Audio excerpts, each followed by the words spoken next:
안녕하세요. 서울건우정형외과 최홍준 원장입니다. 오늘은 무지해반증 수술 후 재발하는 경우에 대해서 말씀드리겠습니다.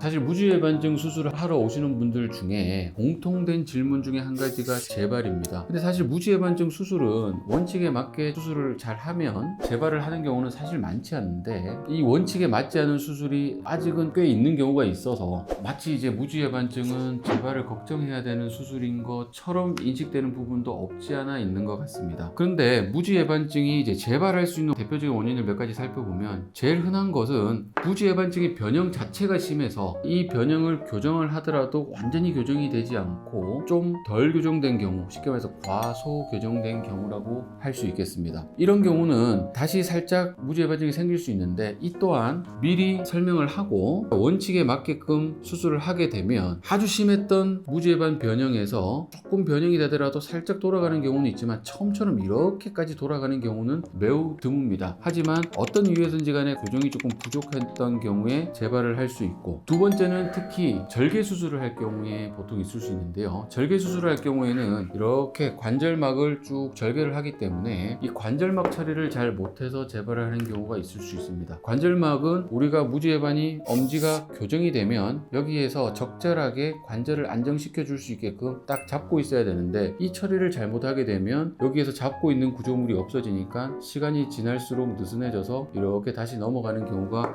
생길 수가 있습니다. 세 번째는 심한 평발인 경우가 있을 수가 있는데요. 보통 일반적인 평발에서는 크게 영향을 미치진 않지만, 정말 평발 각도가 30도가 넘어가는 심한 평발에서는 발의 형태가 이렇게 됩니다. 이렇게 되면 우리가 발의 안쪽이 이렇게 닿기 때문에 엄지도 마찬가지 이렇게 바깥쪽으로 이렇게 밀리는 힘이 작용하게 됩니다. 수술해서 교정을 했더라도 계속 체중으로 평발이 심한 발로 이렇게 1번 열을 밀게 되면 다시 재발할 소지가 있기 때문에, 심한 평발에서 무지해반증을 수술했다라고 하면 반드시 수술 후에 평발을 조절해야 됩니다. 꼭 수술은 아니더라도 최소한 깔창을 해서 아치를 받쳐서 엄지 쪽에 내측으로 가해지는 부담을 줄여줘야 됩니다. 그 다음 네 번째는 류마티스 계통의 그런 이제 기저질환이 있는 분들. 사실 류마티스 계통이라는 것은 이유 없이 발에 염증을 일으키는 질환이기 때문에 사실 이런 소족지 발가락에도 염증을 일으키고 그렇습니다. 이런 경우에는 내과적 치료를 잘 해서 류마티스의 활성도가 높지 않도록 조절을 하는 것이고요. 기타 수술 후의 관리, 수술 후의 관리라고 하면 적절한 재활을 해서 부드러운 관절을 만들고 이런 것도 중요하고요. 그 다음에 수술 전에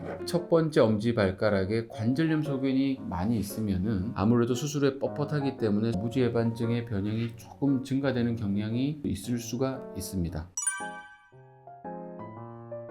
네, 무지해반증의 수술 후 재발하는 원인을 알아봤듯이, 무지해반증 수술 후 재발했을 경우에 그 해결 방법 또한 있죠. 먼저 교정이 덜 됐다고 하면은 좀 더 교정을 해야 되는 것이고요. 두 번째, 관절막 처리가 잘못됐다면은 관절막을 좀 적절하게 튼튼하고 타이트하게 다시 봉합을 해주는 것이고, 그 다음에 앞서 말씀드린 것처럼 심한 평발이 있다면은 최소한 깔창 아치를 받쳐줘서 엄지 쪽으로 가해지는 부담을 줄여주는 방법이 있고요. 기타 이제 류마티스 질환이라는 거는 내과적 치료를 잘해서 류마티스 질환의 활성도를 낮춰주는 것이고요. 그러나 이런 모든 것들은 변형이 다시 재발해서 심해지기 전에 해야 되고, 원칙에 맞게 수술을 해서 재발을 최대한 하지 않도록 하는 것이 가장 중요하다고 할 수 있겠습니다.